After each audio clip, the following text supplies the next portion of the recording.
What's going on, Headliner Nation? Kyle back with the Fantasy Headliners. The best time of the week, the tight end whisperer himself is back to talk about tight ends for week 3 of the NFL season and to talk about who we're going to start and who we're going to sit. And just as a reminder, if you're watching this video, make sure you check back in later in the week for my tight end rankings, because we take all the information we have right now, we use it, but we pump out content so fast and information flows from the NFL so fast that sometimes it could be outdated at certain points in time. So you want to come back for the rankings episode later to make sure I still have the same feeling and the same thoughts on some of these guys. But enough about that. We got to jump into the information because we got to get you ready for week 3 of the NFL season. If you're not already on the board with a dub, we got to get you there. If you've got a dub, we got to continue that trend. So let's jump into it. Let's talk about our first matchup on Thursday Night Football.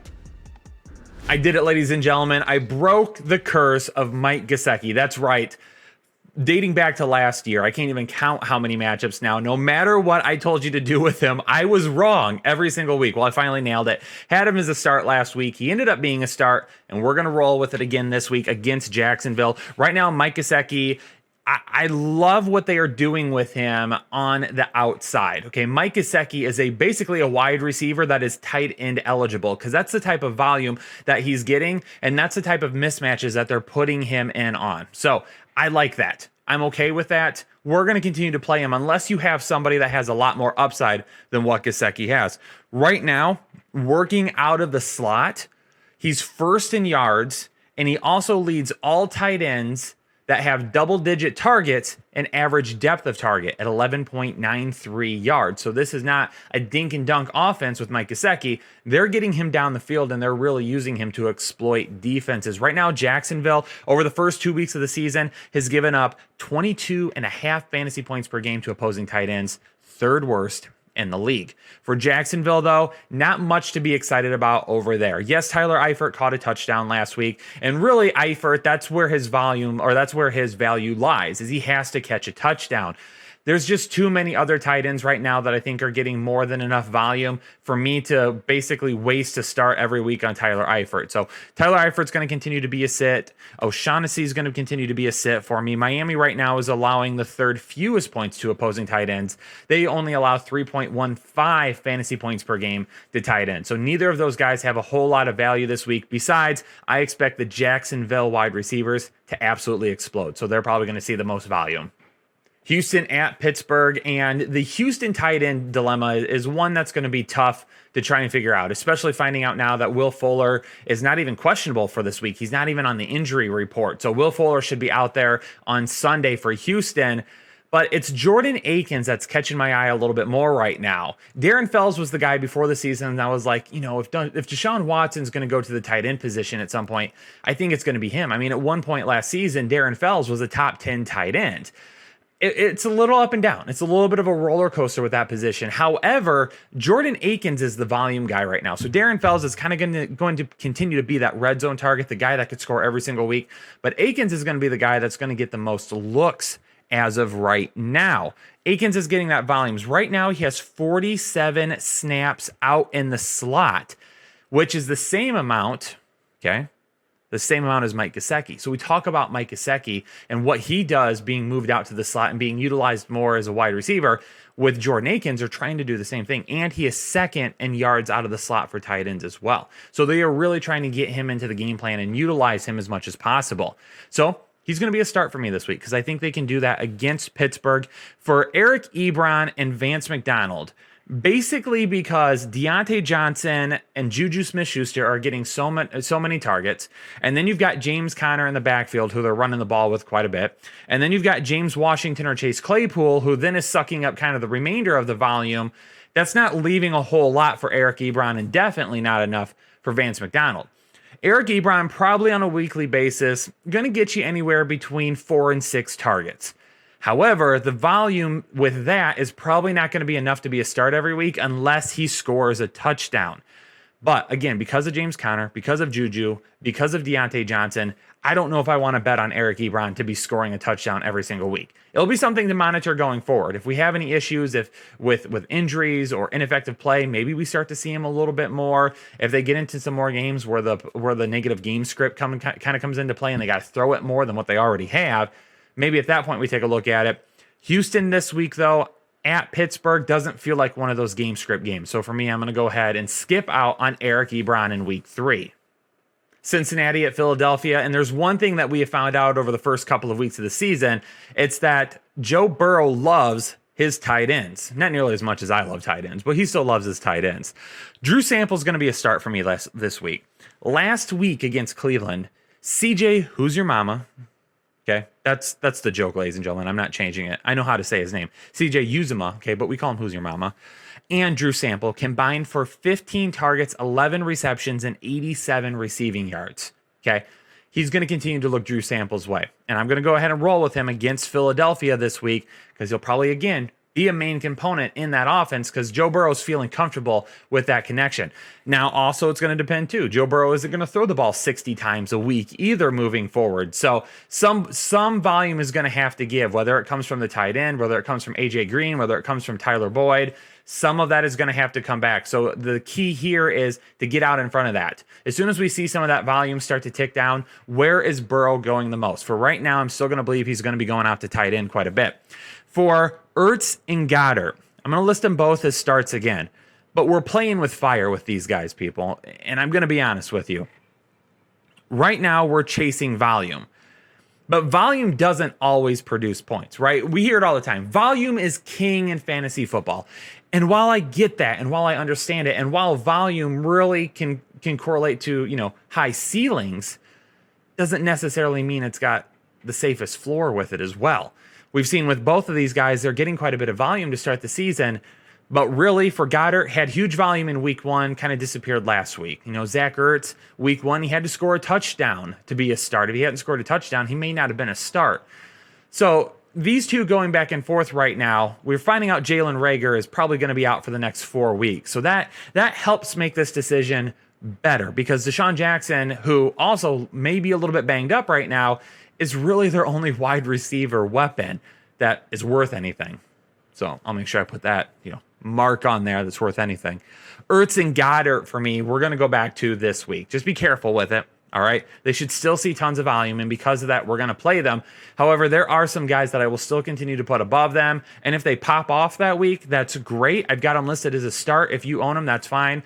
But if you own a Jonnu Smith, Darren Waller, guys like that, I'm still going to go with them over Ertz and Goddard. That's not going to change. They are both going to be starts this week. Hopefully that volume keeps up, but hopefully it leads to more yards and more touchdowns. San Francisco is going to be headed to the New York Giants, and really the tight end position is all they have right now. So many injuries with San Francisco. You got to feel bad for them. For San Francisco, if George Kittle ends up being back this week, he's going to be a start for me, and Jordan Reed will be a sit. Now, could they coexist together? Yeah, absolutely they could. Do I want to take a chance on starting Jordan Reed if George Kittle is back, though? I don't. Okay? Yeah, he could end up having another 2 touchdowns. They could bring George Kittle back and say he's going to play, and he might only play 10 snaps. All right? They might be careful with him. From past experience, if George Kittle plays, you put him on the field, though. I mean, there was a game last season where he was supposed to be limited, and the dude came out and balled out and was the tight end 1 that week. So if Kittle is healthy, he plays. If he's not and he's out, then Reed plays. If Kittle's in, Reed doesn't play. It's really that simple. I'm not going to test it this week if Kittle's going to be in the lineup with Reed. For Evan Ingram, it's coming. It is coming, ladies and gentlemen. He has 15 targets right now, but he's only been able to turn those into 8 receptions and 74 yards. Right now, he has the same amount of targets as Mike Gesicki, somebody that a lot of people are super high on, expecting the breakout. Gesicki's just been able to haul in a few more of those. Evan Ingram has had, one that was dropped, one that was just out of his hands. Daniel Jones doesn't have all of his offensive weapons, but we're starting to get back to kind of what happened to Evan Ingram his rookie year, right? When Evan Ingram was really the main target because there wasn't a whole lot around him. Now they have Darius Slayton and they have Golden Tate still, so it's a lot different. But you just lost Sterling Shepard for the last several weeks. Barkley's gone for the season. Evan Ingram is still going to see more than enough volume. And it's only a matter of time before he starts turning those into catches, turning those catches into yards, and creeping up the tight end leaderboard every single week. He's a start for me again. For Las Vegas and New England, there's not a whole lot to see here. If you own balls to the Waller, he's in your lineup. If you own Ryan Izzo, what are you doing? Okay? I'm sorry. Don't mean to get snippy there with you, Headliner Nation. But honestly, if you own Ryan Izzo, what are you doing? All right, let's get rid of him. Anyway, We're not going to start Ryan Izzo, the only guy that's really been tight end relevant there, and not even relevant in terms of fantasy production, but really the only tight end that's getting any work there, which kind of surprises me at this point that Cam Newton hasn't been looking his way at least a little bit more. I wasn't expecting any type of tight end one season, but I was expecting a little bit more volume than what we've seen so far. So we'll keep an eye on it, but we're probably not starting any tight ends from New England anytime soon, but we are always starting balls to the Waller. Unless he's even on a bye. But even then, who knows? Maybe he could score some points on a bye. That's how many points he's scoring right now for us. He goes by a couple of names here at the fantasy headliners. Jay Smooth, Big Play John New. Okay? It doesn't matter what you call him. You play him. Jonnu Smith at this point has earned our trust and should be well over 50% owned in leagues. For some reason, he was under 50% owned in my waiver wire video. When I saw the number, I couldn't believe it. It just doesn't make any sense. By this point, he should be picked up because there's only 5 or 6 tight ends that maybe I play in front of him on a weekly basis. But again, he has earned our respect. He had our respect even before this. He earned your respect, and he's earned a place in your fantasy lineups. He's going to be a start against Minnesota. And then it's really disappointing on what Minnesota's done this year so far with the tight ends. Kyle Rudolph, Irv Smith Jr. I'm just waiting. I'm waiting. I honestly thought that they were going to be utilized a lot more this year than what they have been. It could still happen. I mean, that offense was pretty garbage last week, right? They got to get better. They got to get on the same page. They got to get that efficiency going. Does it start with the tight ends? What does it start with? To me personally, yeah, I think you got to get the tight ends involved. You've got 2 guys that can make an impact in the passing game. Why are you not utilizing them more? What is Kirk Cousins doing? Kirk Cousins and Jordan Reed had a great connection in Washington. He's probably comfortable running with a game plan that allows him to throw to the tight ends. Why are you not utilizing them? I have no idea. I don't coach for Minnesota, okay? If I did, I would definitely be trying to utilize these 2 guys more, but who knows? Maybe it comes up. Maybe this is the week where they say, man, the offense wasn't good last week. We got to get these guys going. This could end up being the week. But until I see that happen, I can't trust either of them. Washington at Cleveland, and Logan Thomas was a sit for me last week, but we are going all in on him this week as a start. The Browns have allowed 25 fantasy points per game to opposing tight ends so far, most in the NFL, and Logan Thomas is tied with Terry McLaurin for targets on the team. So Logan Thomas is being looked at quite a bit by Dwayne Haskins, and I mentioned this in my video last week. If he continues to see the targets, if he's continuing to be that type of a guy in the game plan, then he's going to encourage us to get into lineup more often. And now, in a matchup that is brilliant for him, definitely going to be in our lineup this week, and quite honestly, for me, could end up being a top 12 tight end. We'll see where we land with that, but he's going to be really, really close, if not inside of it. Then for Cleveland, Austin Hooper. He's a sit. He's a glorified blocker. Exactly what we said before the season started about Austin Hooper and why we were staying away from him. He only has 6 targets in 2 games. It could tick up. It could. But part of having Austin Hooper is that he's such a good blocker. So they've got him on the end of the offensive line doing a lot of damage in the blocking game. He's not running as many routes or included in the passing game as much as we would like. Who knows? Maybe as the offense gets rolling a little bit, Jarvis Landry is 100% healthy. Last week, a little bit limited with the hip. OBJ and Baker Mayfield really start to get on the same connection like they were last week. They continue to run the football. But for me, there's just no fantasy relevance with Austin Hooper right now because they didn't sign him to be a type of weapon that he was in Atlanta last year.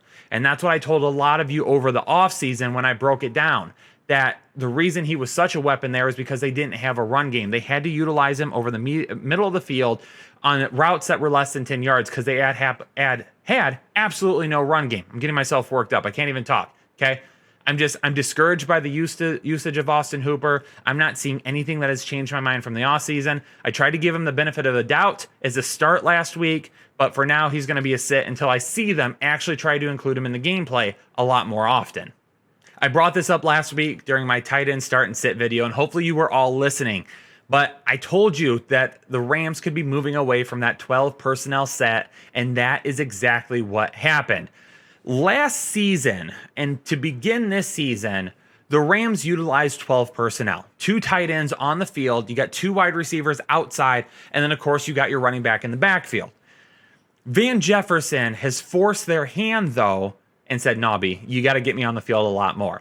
Gerald Everett, who was the main tight end target to begin last season, is not seeing the field nearly as much because Tyler Higbee has earned his spot out there, And because Van Jefferson has been so good, they would rather get another guy on the outside to stretch the field than having Gerald Everett. It was the right play by the Rams. And it's exactly what I said in my video last week, that if they do that, it's going to open up things for Tyler Higbee. The dude is going to explode. Boom, 3 touchdowns. And that's why your boy's the tight end whisperer, all right? Don't mean to toot my own horn, but when I'm able to make calls like that for you, Headliner Nation, and I'm able to see things like that, and it ends up working out, it gets me pumped up because it means it helped you. And if I helped you, I'm doing what I'm supposed to, and that's why I get excited. Tyler Higbee's a start. Gerald Everett's going to be a sit. He's not being used right now. We're going to continue to leave him on the bench. If you drafted him in hopes that he might end up doing something, go ahead and drop him. No reason to hold him anymore. For Buffalo, Dawson Knox in the concussion protocol, so he might not even start this week, but I'm going to have him listed as a sit anyway. And Tyler Kroft, even if Knox ends up being out, Tyler Kroft will still be a sit because, baby, Josh Allen loves him some Diggs and Brown on the outside. The biggest question in Chicago's versus Atlanta isn't about Jimmy Graham. He's a sit. We're not questioning anything there. It's Hayden Hurst. How long can Matt Ryan support 4 wide receivers getting 7 or more targets in a game?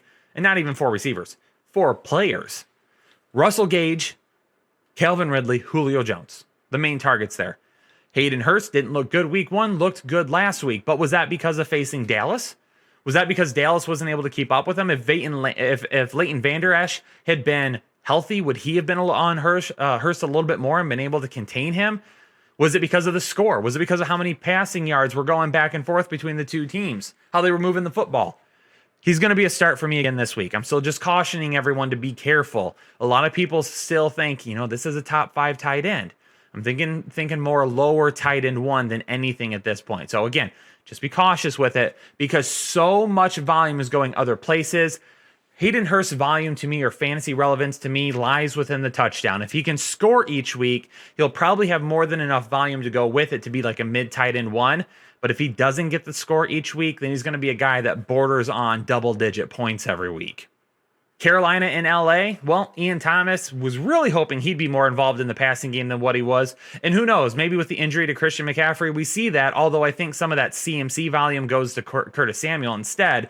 He's still going to be a sit for me because they're not utilizing him in this offense. They're utilizing the wide receivers and the running back.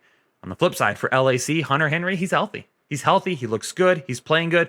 Even with Justin Herbert, he still saw 8 targets last week, okay? So even if you were a little bit concerned that maybe Tyrod Taylor was going to push his volume, it looks like Justin Herbert's going to do it as well. So we're going to get him back on the field this week, and we're going ahead and put him as a start. New York Jets, what are you doing? You've got Chris Herndon that can be a receiving tight end, that can be a threat.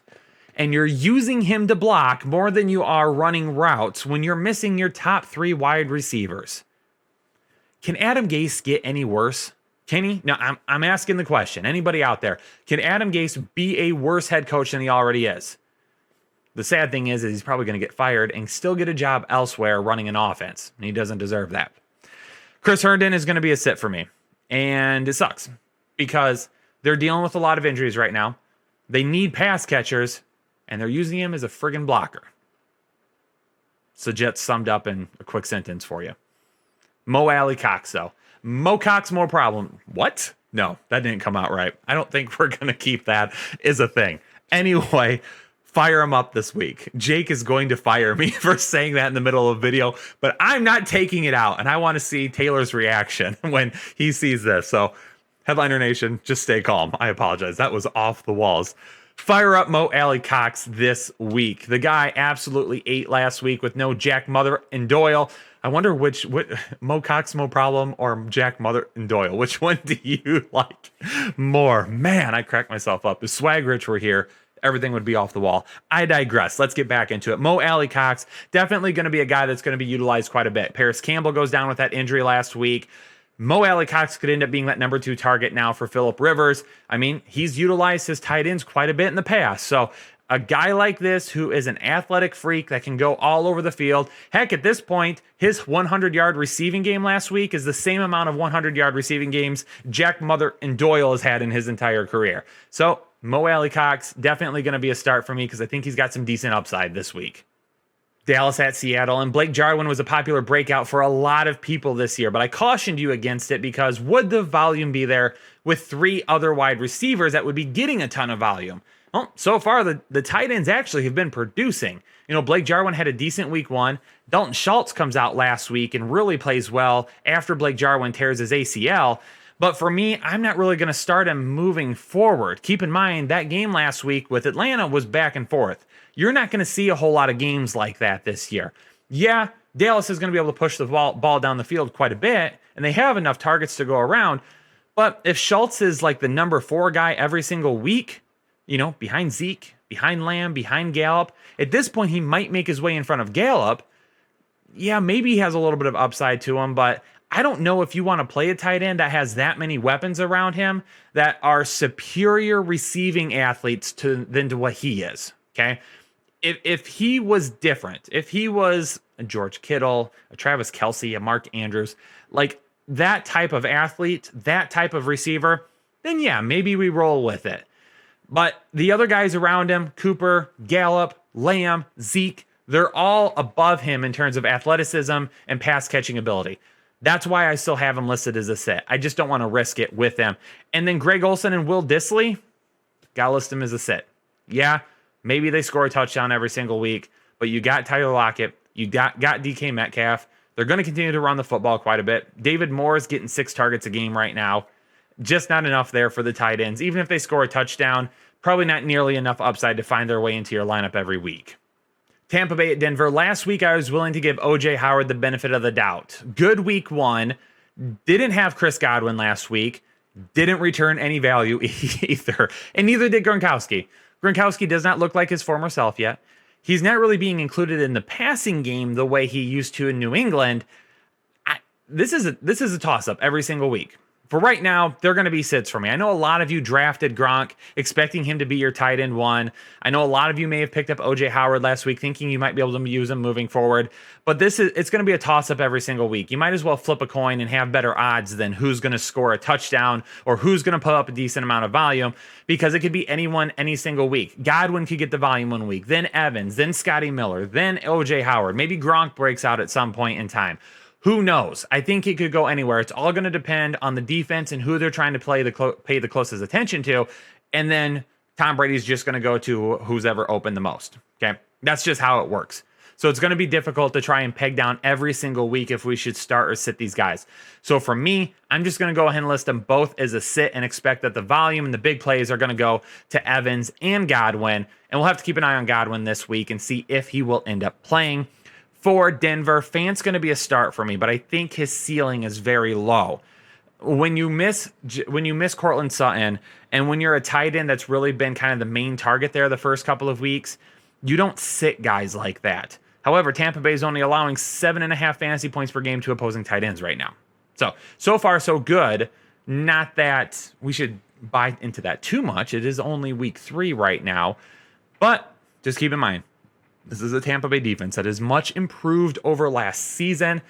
And even though we play Noah Fant, probably going to be a little bit lower on the ceiling this week. And I know Noah Fant owners are not going to want to hear that, but still start him. He's still probably going to be top 12-ish, maybe 13. We'll see how deep I get into the rankings in terms of where I think his ceiling lies. But for this week, I just think that ceiling is going to be a little bit lower than what we'll see other weeks.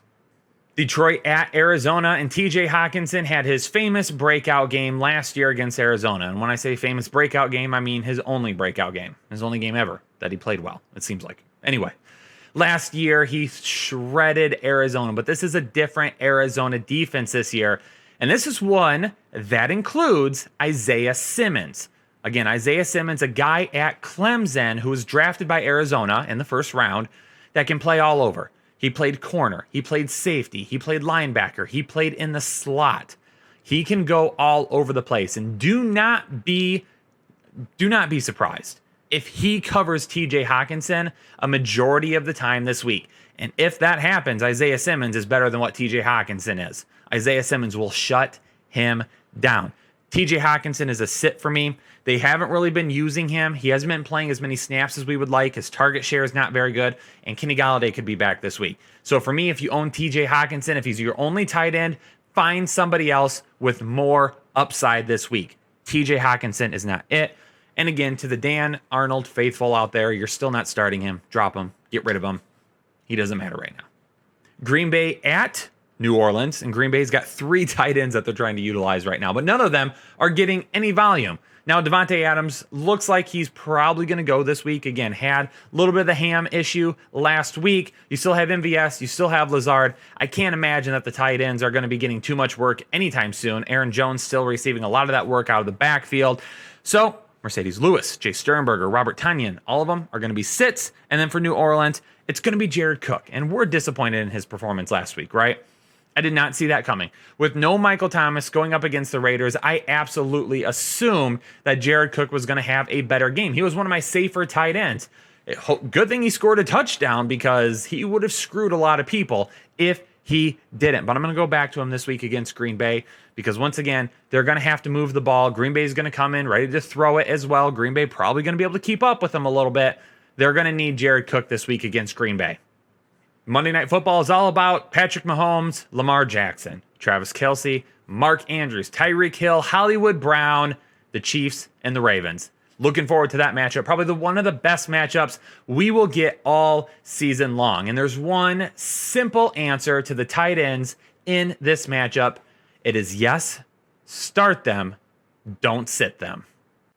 There you have it, Headliner Nation. Start and sit for tight ends here in week 3. Don't forget, though, make sure you check out those tight end rankings later on in the week to help you cement those decisions that you need to make for a dub here in week 3. Don't forget, if you appreciate the content and you like what we're putting out, hit that like button down below. Also, if you're new to the Fantasy Headliners, become part of one of the largest fantasy football communities here on YouTube, over 101,000 strong. Make sure you hit that subscribe button down below. Become a part of Headliner Nation today. And as always, if you have questions, leave them in the comments below. We'll try to get to as many as we possibly can. And if we can't, you can hit us up over on Patreon as well. That link is down in the description of the video. If you join Patreon for at least the $10 tier, you get answers to all of your fantasy football questions. There you have it, Headliner Nation. Do me a favor, stay safe, stay healthy, and I'll catch you on the next episode of the Fantasy Headliners.